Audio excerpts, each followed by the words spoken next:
Herkese merhaba, kanalıma hoş geldiniz. Bu videomda sizlerle elimde görmüş olduğunuz bluz yapılışını paylaşacağım. Yapımı gayet kolay. Toplamda 4 tane parça yapıyoruz. 2 tane kol, 2 tane gövde için daha sonra birleştirerek tamamlıyoruz.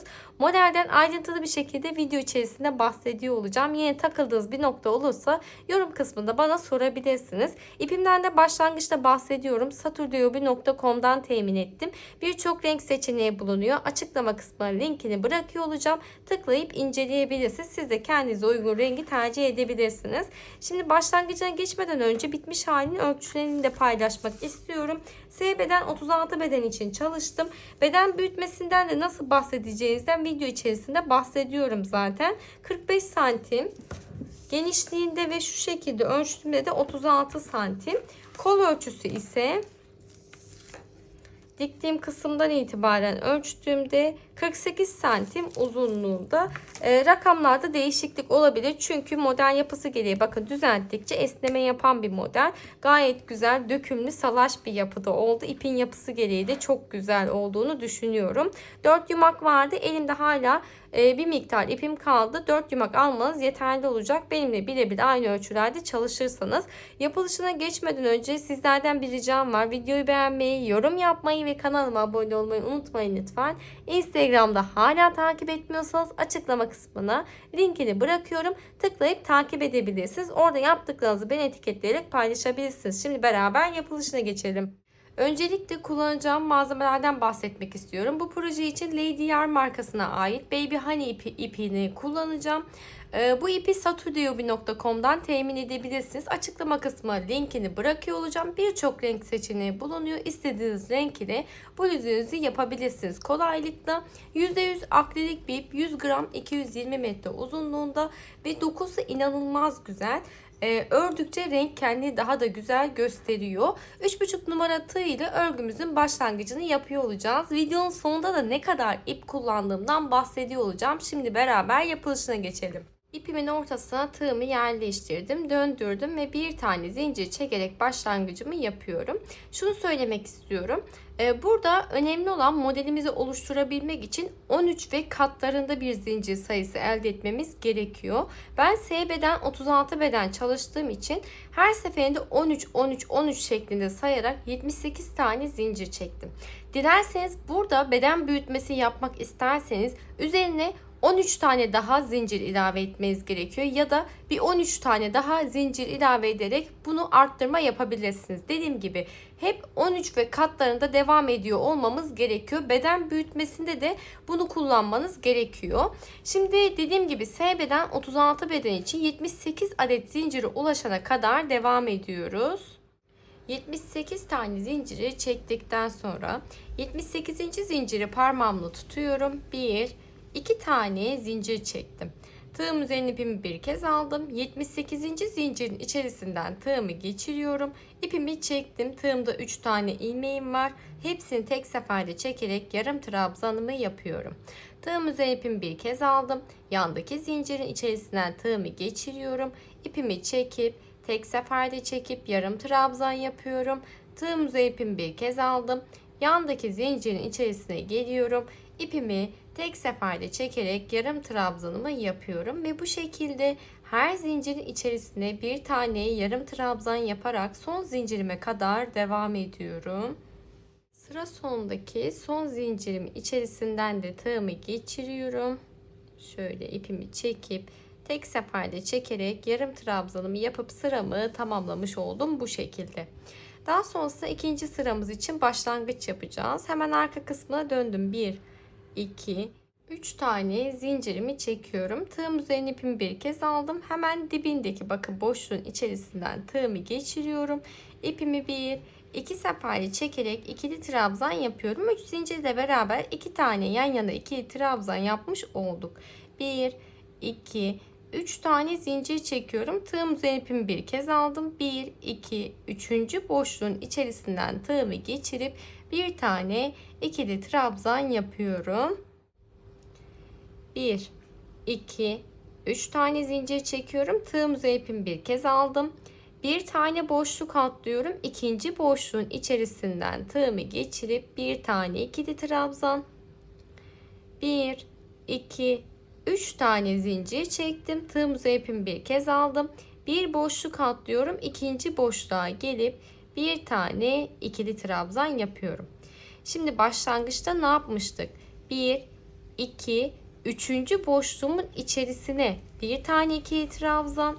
Daha sonrasında ise 3 zincir, 1, ikinci ikili trabzan içerisine bir tane ikili trabzan, 3 zincir, 1, ikinci ikili trabzanın içerisine bir tane ikili trabzan yaptım. Şimdi son boşluğum 1, 2, 3 tane zincir çekiyorum. Tığımızı ipimi bir kez aldım. Burada bir boşluk atlıyorum. 1, 2, üçüncünün içerisine bir tane ikili trabzan. Aynı başlangıçta yapmış olduğum gibi ortada 2 tane ikinci boşluğuma ikili trabzan yapıyorum. Sonrasında başlangıç ve sondaki boşluğuma 3. boşluğun içerisine ikili trabzan yapıyorum. Şimdi bu şekilde aklınıza karışık gelebilir ama eliniz ördükçe alışıyor. Aklınızı karıştırmasın. Mantığını kavradıktan sonra ve birinci sıramızda modelimizi doğru bir şekilde oluşturduktan sonra herhangi bir sıkıntı çekmeden devam edebiliyoruz. Hiç zincir çekmeden tığımızı ipimi bir kez aldım. Hemen yandaki boşluktan tığımı geçirip bir tane ikili trabzanımı yaptım. Burası birinci bölüm tamamlandı. 1, 2, 3 tane zincir çektim. Tığımızı ipimi bir kez aldım. Şimdi sayıyorum. 1, 2, 3. boşluğa geliyorum. Bir tane ikili trabzanımı yaptım. 1, 2, 3 tane zincir çektim. Tığımızı ipimi bir kez aldım. 1, ikinci boşluğa geliyorum. Bir tane ikili trabzan. 1, 2, 3 tane zincir çektim.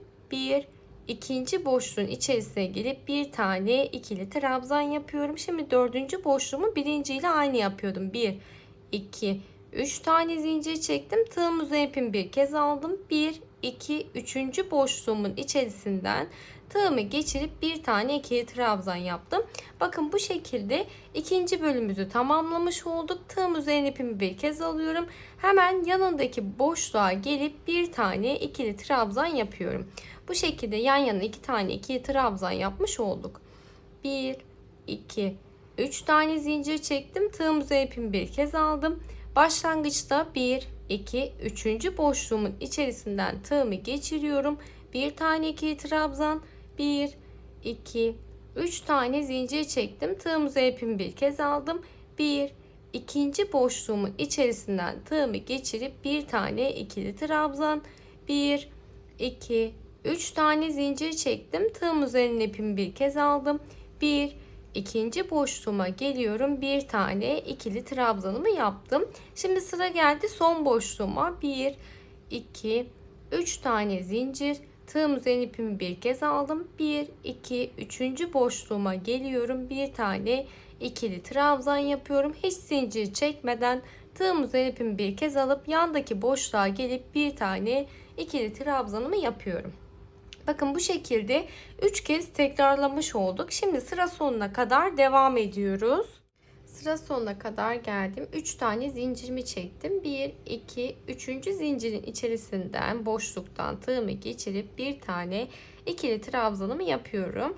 Daha sonrasında yine tığımızı ipimi bir kez aldım. Sondaki boşluğumdan da tığımı geçirip bir tane ikili trabzan yaparak sıramı tamamlamış oldum. 2 tane ikili trabzanla başlamıştık. Yine aynı şekilde bitiriyoruz ve saydığımızda 1, 2, 3, 4, 5, 6, 7 tane model kısmımızı oluşturmuş olduk.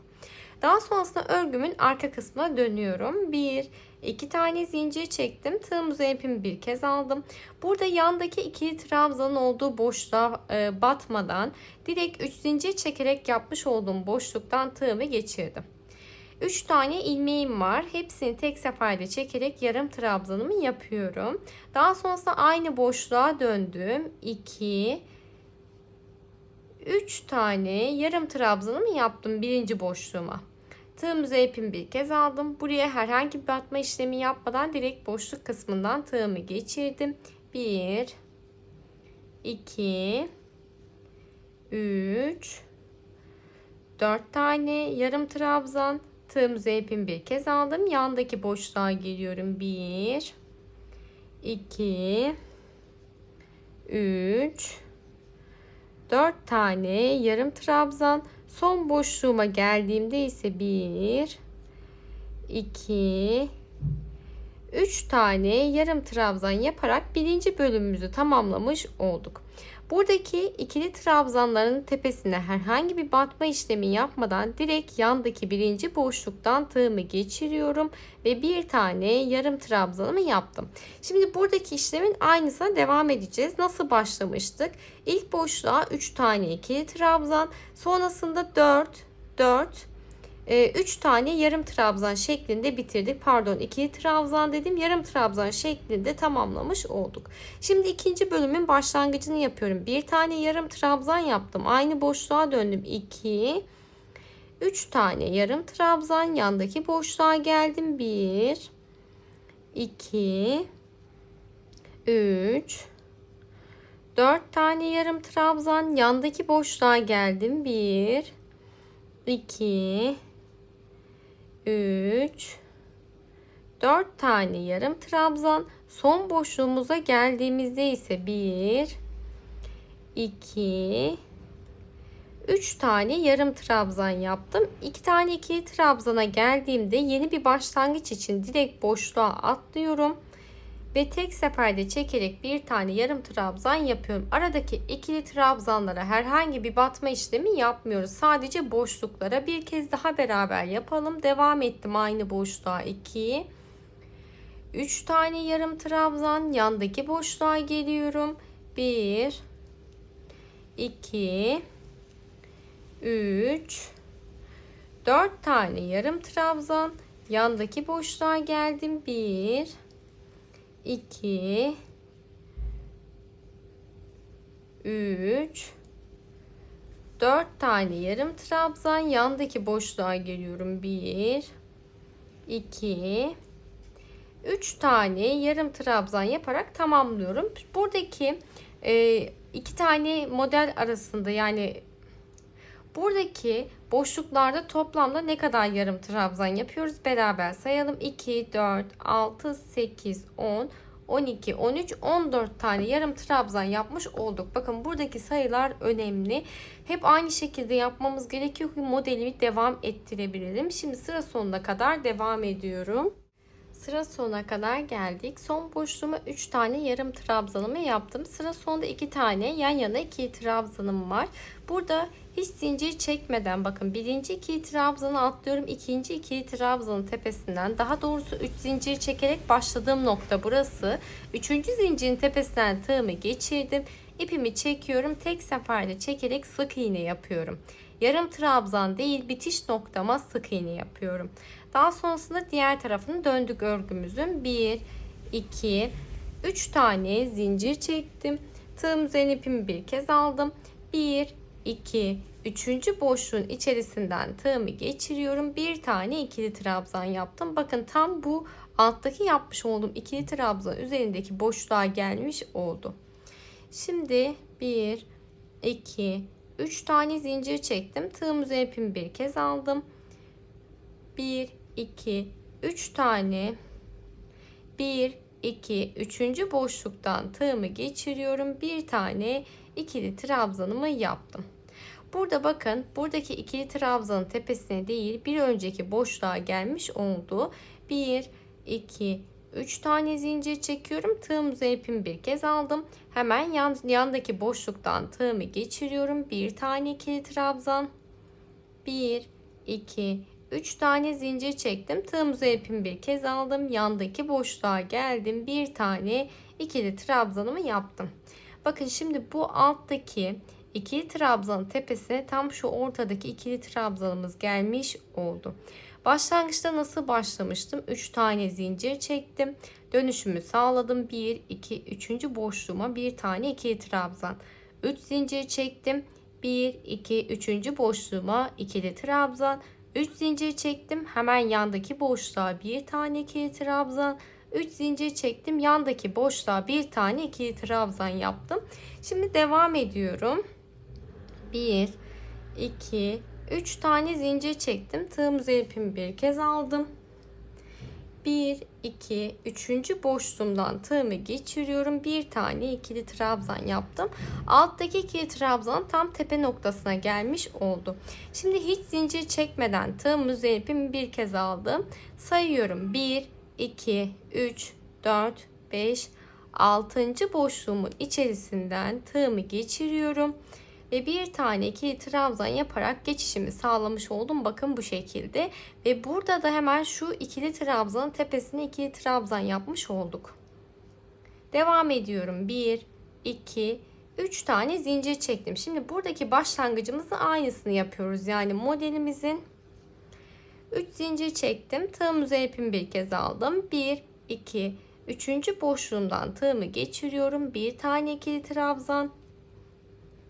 1, 2, 3 tane zincir çektim. Tığım üzerine ipimi bir kez aldım. Şimdi bakın bu ikili trabzanın hemen yandaki boşluğa batarak ikili trabzan yaptım. Hemen dibindeki yanındaki boşluktan tığımı geçiriyorum. Bir tane ikili trabzan. 1, 2, 3 tane zincir çektim. Tığım üzerine ipimi bir kez aldım. Yandaki boşluğa geliyorum. Bir tane ikili trabzanımı yaptım. 1, 2, 3 tane zincir çektim. Tığım üzerine ipimi bir kez aldım. 1, 2, 3. boşluğuma geliyorum. Bir tane ikili trabzanımı yaptım. Bakın bu şekilde modelimi oluşturmuş oldum. Şimdi nasıl yapıyoruz? Bu ortadaki görmüş olduğunuz 3 tane ikili trabzanın öncesinde bir tane boşluğum var. Sonrasında da bir tane boşluğum var. Bakın dikkat ettiyseniz bir süre sonra dediğim gibi elimiz alışacak zaten. Bu şekilde saymadan da devam edebileceğiz. Şimdi bu şekilde modelimizi tamamladıktan sonra ne yapıyordum? Hiç zincir çekmeden tığım üzerine ipimi bir kez aldım. 1, 2, 3, 4, 5, 6. boşluğumdan tığımı geçirip bir tane ikili trabzan yaparak ikinci modelimin başlangıcını yapmış oldum. Pardon, üçüncü modelimin başlangıcını yapmış oldum. 1, 2, 3 tane zincir çektim. Tığım üzerine ipimi bir kez aldım. 1, 2, 3. boşluğa geliyorum. Bir tane ikili trabzanımı yaptım. 1, 2, 3 zincir çektim. Tığım üzerine ipimi bir kez aldım. Yandaki boşluğa geliyorum. Bir tane ikili trabzan. 1, 2, 3 tane zincir çektim. Tığım üzerine ipimi bir kez aldım. Yandaki boşluğa geliyorum. Bir tane ikili trabzan yapıyorum. 1, 2, 3 tane zincir çektim. Tığım üzerine ipimi bir kez aldım. 1, 2, 3. boşluğuma gelip bir tane ikili trabzan yaparak modelimi tamamlamış oldum. Bakın ikili trabzanın tepe noktasındayım. Şöyle göstermek istiyorum. Tam ortadaki 3 tane ikili trabzanın sağ ve sol tarafında birer tane boşluğum var. Devamında hiç zincir çekmeden tığım üzerine ipimi bir kez aldım. 1, 2, 3, 4, 5, 6. boşluktan tığımı geçiriyorum ve bir tane ikili trabzan yaparak geçişimi sağlamış oldum. 1, 2, 3 tane zincir çektim. Tığım üzerine ipimi bir kez aldım. 1, 2, 3. boşluğa geliyorum. Bir tane ikili trabzanımı yaptım. Birinci boşluğumu yaptıktan sonra 1, 2, 3 zincir çektim. Tığım üzerine ipimi bir kez aldım. Yandaki boşluktan tığımı geçiriyorum. Bir tane ikili trabzan. 1, 2, 3 tane zincir çektim. Tığım üzerine ipimi bir kez aldım. Yandaki boşluğa geliyorum. Bir tane ikili trabzanımı yapıyorum. 1, 2, 3 tane zincir çektim. Tığım üzerine ipimi bir kez aldım. 1, 2, 3. boşluğa geliyorum. Bir tane ikili trabzan yaparak tamamlamış oldum. Devamında hiç zincir çekmeden tığım üzerine ipimi bir kez aldım. 1, 2, 3, 4, 5, 6. boşluğumdan tığımı geçiriyorum. Bir tane ikili trabzan yaparak geçişimi sağlamış oldum. Bakın 4 tane modelimizi beraber oluşturduk. Şimdi sıra sonuna kadar devam edelim. Sıra sonuna geldiğimizde bakın şu şekilde bir görüntü elde etmiş oluyoruz. Hep söylüyorum, bu orta kısmındaki 3 tane ikili trabzan var ya, yanında bir tane boşluğumuz, diğer yanında bir tane boşluğumuz. Bu şekilde sıramızı, modelimizi tamamlamış oluyoruz. Hiç zincir çekmeden tığım üzerine ipimi bir kez alıyorum. 1, 2, 3, dördüncü boşluğumun içerisinden tığımı geçirip bir tane ikili trabzan yaparak sıramı kapatıyorum sıra sonunda. Bakın bu şekilde. Başlangıçta da görüntümüz bu şekildeydi zaten. Daha sonrasında örgümün diğer kısmına dönüyorum. 2 tane zincir çektim. Tığım üzerine ipimi bir kez aldım. Bakın burada herhangi bir batma işlemi yapmadan direkt 3 tane zincir çekerek oluşturmuş olduğum boşluğun içerisinden tığımı geçiriyorum. 1 2 3 tane yarım trabzan yaptım. Şimdi bu orta kısmına geldik. Bu orta kısmında görmüş olduğunuz 2 tane boşluğuma 4 tane yarım trabzan, 4 tane yarım trabzan yapıyor olacağım. Boşluktan tığımı geçiriyorum. 1 2 3 4 tane yarım trabzan, yandaki boşluğa geldim. 1 2 3 4 tane yarım trabzanımı yaptım. Yandaki boşluğa geliyorum. 1 2 3 tane yarım trabzan yaparak birinci modelimizi tamamlamış olduk. Şimdi burada zincir çekmeden diğer tarafa geçiş yapmıştık hatırlarsanız. Direkt 3 zincir yapmış olduğum boşluğa atlıyorum. 1 2 3 tane yarım trabzan. Yandaki tam orta kısmına geldim. Bakın 2 tane boşluğumun olduğu kısma geldiğimde ise 1 2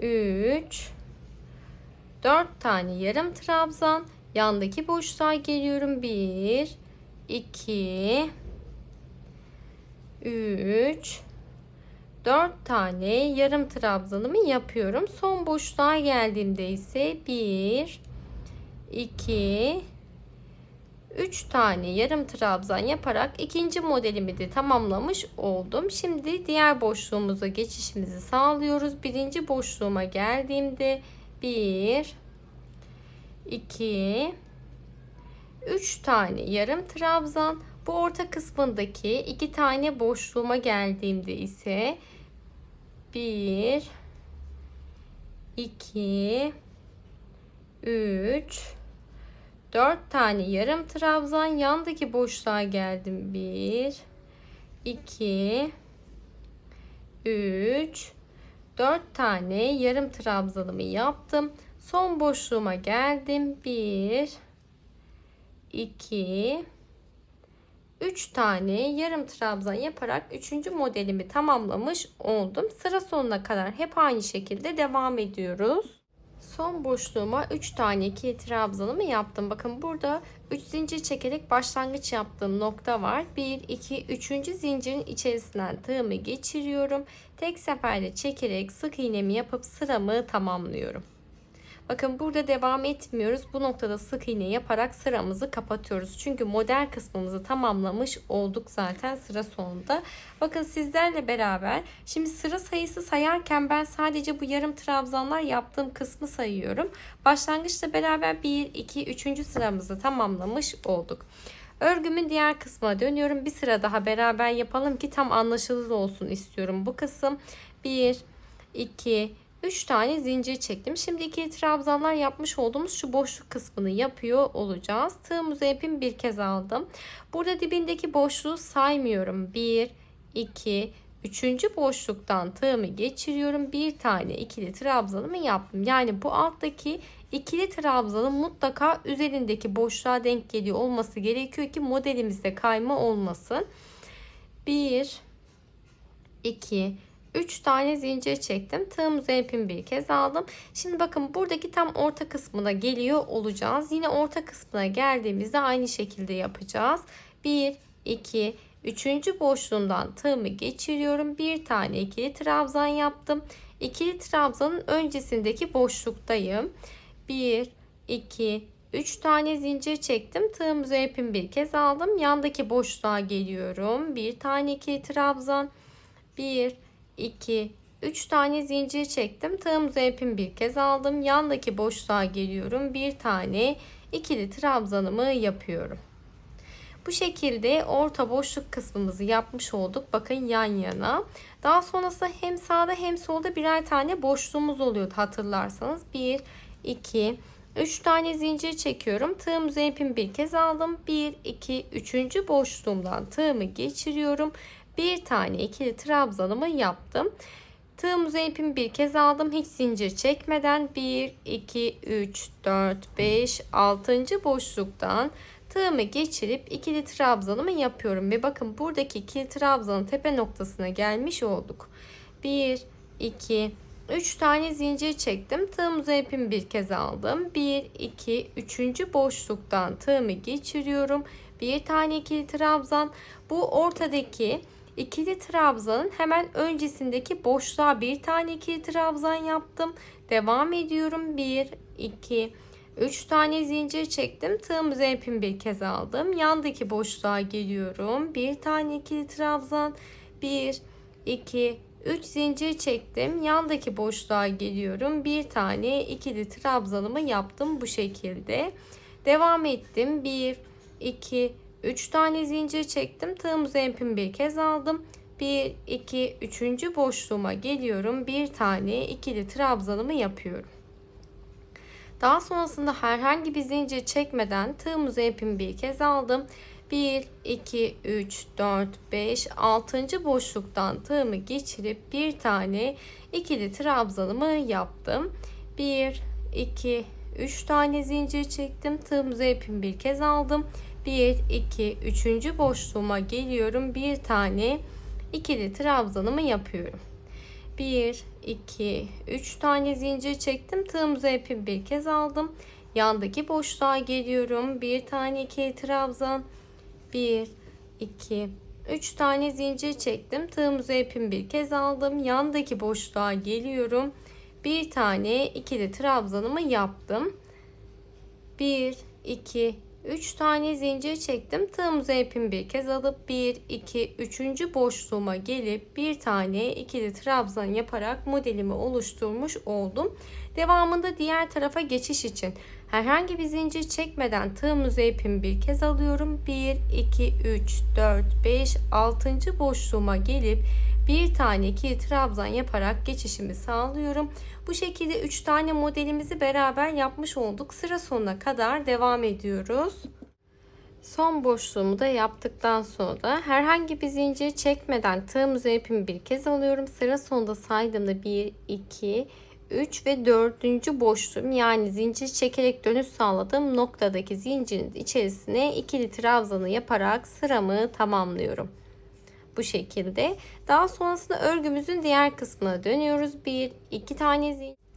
2 zincir çekerek dönüşümü sağladım. Tığımızı ipimi bir kez aldım. Birinci boşluğuma geliyorum. 1, 2, 3 tane yarım trabzan yapıyorum. Tığımızı ipimi bir kez aldım. Ortadaki 2 tane boşluğun olduğu kısma geliyoruz. 1, 2, 3, 4 tane yarım trabzan. Yandaki boşluğa geldim. 1, 2, 3, 4 tane yarım trabzan. Sondaki boşluğuma geliyorum. 1, 2, 3 tane yarım trabzan yaparak birinci modelimizi tamamladık. Şimdi diğer modelimize geçiş sağlıyoruz. Tığımızı ipimi bir kez aldım. Herhangi bir batma işlemi yapmadan boşluğun içerisine geçişimi sağlıyorum. 1, 2, 3 tane yarım trabzan. Yandaki boşluğa geldim. 1, 2, 3, 4 tane yarım trabzan. Yandaki boşluğa geliyorum. 1, 2, 3, 4 tane yarım trabzan. Son boşluğuma geliyoruz. 1, 2, 3 tane yarım trabzanımı yapıyorum. Bakın bu şekilde ikinci modelimizi oluşturmuş olduk. Şimdi hep bu şekilde devam edeceğiz. Ta ki istediğimiz boyuta ulaşana kadar. İstediğim boyuta ulaşana kadar devam ettim. Sıra sonunda yarım trabzanlarla sıramı tamamladım ve 2 tane zincirimi çekerek ipimi kestim. Toplamda kaç sıra boyunca gittik? Sadece başlangıçta da söylemiştim. Yarım trabzan kısmını sayarak ilerleyelim. Birinci yarım trabzan yaptığım kısımdan itibaren sayıyorum. 2, 4, 6, 8, 10, 12, 14, 16 sıra boyunca giderek gövde kısmını tamamlamış olduk. Dediğim gibi yine yarım trabzanlarla bitirmiş olduk. 16 sırayı yaptıktan sonra birinci gövdeyi tamamlıyoruz. Aynı şekilde ikinci gövdemizde yapıyoruz. Ben diğer gövdemi de tamamlayıp geldim. Bakın bu şekilde modeli başlangıçta detaylı bir şekilde anlattığımı düşünüyorum. Bunlar henüz ütülenmemiş hali. İki parça gövdemizi yaptıktan sonra kol kısmı için başlangıç yapıyoruz. Kol kısmı için yeniden bir başlangıç yapmayacağım. Model çünkü hep aynı şekilde ilerliyor. Videomuz yeteri kadar uzun oldu ve yeteri kadar açıklayıcı olduğunu düşünüyorum. Dediğim gibi başlangıçta 65 tane zincir çekiyoruz. Gövde kısmında 78 zincir çekmiştik. Kol kısmı için 65 tane zincir çektim. Burada modelimi oluşturduğumda sayalım beraber 2, 4, 6 tane modele ulaşmış olduk. Ve devamında hep aynı şekilde ilerliyoruz. Herhangi farklı bir şey yok. Bunu ben tamamıyla kendi kol uzunluğuma göre bir ayarlama yaptım. Yine sayı olarak saydığımda 2, 4, 6, 8, 10, 12, 14, 16, 18, 20 ve 21 sıra boyunca giderek sıramı tamamladım. Yine yarım trabzanlar yaparak bitiriyorum. 2 zincir çekerek ipimi kestim. Bunları en son 2 tane de bu şekilde kolu çalıştıktan sonra güzel bir ütüleme yapıp gelip birleştirme işlemine geçeceğiz. Şunu söylemek istiyorum. Herhangi bir gövde kısmında ya da kol kısmında oyuntu yapmıyoruz, eksiltme yapmıyoruz. Sadece dümdüz parçalar yapıp tamamlayıp geliyoruz. Tüm parçalarımızı tamamlayıp geldikten sonra üzerine güzel bir ütüleme yapıyoruz. Bakın bu şekilde esneterek model kendisini daha güzel gösterebilmesi için. Gövde kısmından bahsetmiştim. Kol kısmının başlangıcından da bahsetmiştim. Uzunluğunu kaç sıra boyunca devam ettim? 2, 4, 6, 8, 10, 12, 14, 16, 18, 20, 21 sıra boyunca giderek tamamladım. Yine aynı şekilde kol kısmına çok güzel bir ütüleme işlemi yaptım ve tamamlayıp gelmiş oldum. Şimdi bunların ters kısımlarından dikme yapıyoruz. Kol kısmını birleştiriyor olacağız. Daha sonrasında ise gövde kısmını sabitleyerek devam edeceğiz. Şöyle ön kısmını buluyorum. Burası ters kısmı. Dediğim gibi ters kısmından dikme işlemi yapacağız. İstediğiniz herhangi bir yerden başlayabilirsiniz. İğnemize ipi geçiriyoruz. Daha sonrasında hemen bu alttaki kenar boşluk kısmından iğnemi geçiriyorum. Karşılık gelen boşluktan da iğnemi geçirdim. Burada devamında her boşluktan iğnemizi geçirerek kol kısmını dikip geliyoruz. Dümdüz bir dikiş sağlayacağız. Gövde kısmında ise kolu birleştirerek dikeceğimiz için gövde kısmını da göstermek istiyorum. Şimdi kol kısmının dikme işlemini tamamlayıp geliyorum hemen. Şimdi size bahsettiğim gibi kol kısmının dikme işlemini tamamladım, geldim. Gövde kısmında da yine ters kısmından bir dikme işlemi yapıyor olacağız. Şöyle döndürüyorum. Şimdi burada yerleştirme yaparken dikmek için şöyle bir püf noktası var. Başlangıç noktamız üstteki boyun oyuntusu kısmımız, omuz kısmımız olacak. Yani model aşağıya doğru ilerliyor bakın. Normalde ne yapıyoruz? Buradan başlangıç yapıyoruz ama dikiş işlemimizi, boyun kısmımızı başlangıç noktamız yapacağı için model aşağıya doğru ilerliyor olacak. Burada tamamıyla kendinize ait bir boyun boşluğu bırakabilirsiniz. Ne kadar boşluk olsun istiyorsanız. Örneğin 2 model tuttuğumuzda bakın şu kadar bir boşluk kalıyor. Bana birazcık az geldiği için buradaki tam orta kısmına kadar 1-1,5 diyebiliriz. Model dikmeye karar verdim. Örgümüzün ters kısmındayız. Hemen yine birinci boşluktan şöyle birinci zincirden iğnemi geçiriyorum karşılıklı ve başlangıcımı yapıyorum.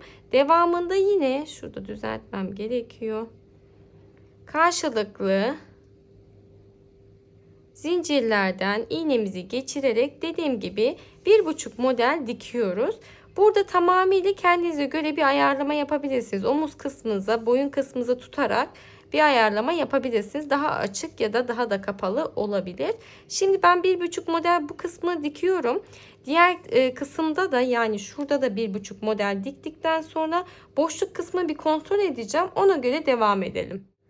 Omuz kısımlarının dikme işlemini tamamladıktan sonra sizlerle bu noktada ölçü olarak da paylaşmak istiyorum.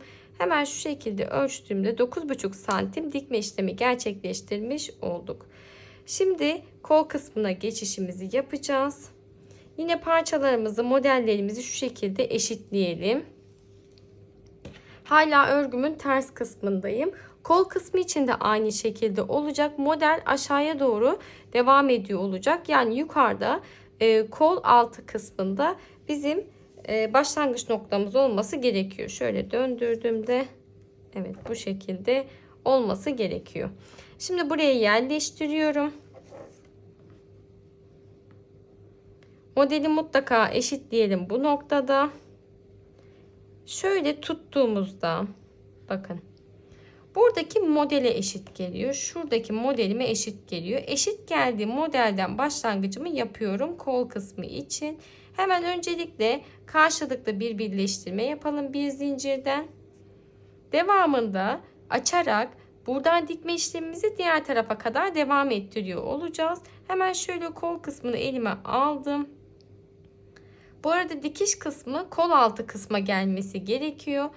Başlangıcımızı yapıyorum. Karşılıklı yine her boşluktan, her zincirin içerisinden bakın iğnemi geçirerek dikmeye devam ediyorum. Burada dediğim gibi devam edeceğim. Diğer tarafa dönüp bu başlangıç noktama kadar dikme işlemimi gerçekleştirip geliyorum. Kol kısmının dikme işlemini tamamladım. Başlangıç noktama kadar geldim. Bakın koltuk altı kısmındayım. Buradan direkt gövde kısmına doğru herhangi bir ip kesme işlemi yapmadan devam ediyoruz.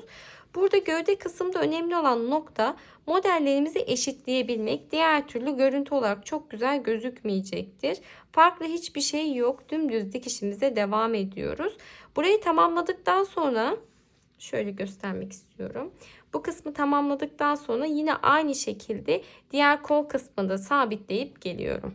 Dikme işlemimi tamamladım, geldim ve bu şekilde bluzumuzu tamamlamış olduk. Sizlerle bitmiş halinin ölçüsünü de paylaşmak istiyorum. Fikir olması için bu şekilde bakın ölçtüğümde 46 santim 36 santim uzunluğunda tamamlamış olduk. Kol kısmı için ise diktiğim kısımdan itibaren ölçtüğümde 50 santim uzunluğunda yapmış olduk. Dediğim gibi dökümlü çok güzel bir bluz oldu. Dilerseniz kol kısmına lastik yapıp şu şekilde balon kolda yapabilirsiniz. Ben bu şekilde kullanmayı tercih ettim. Çünkü model kendini gayet güzel gösteriyor. Bu şekilde 4 yumak vardı elimde.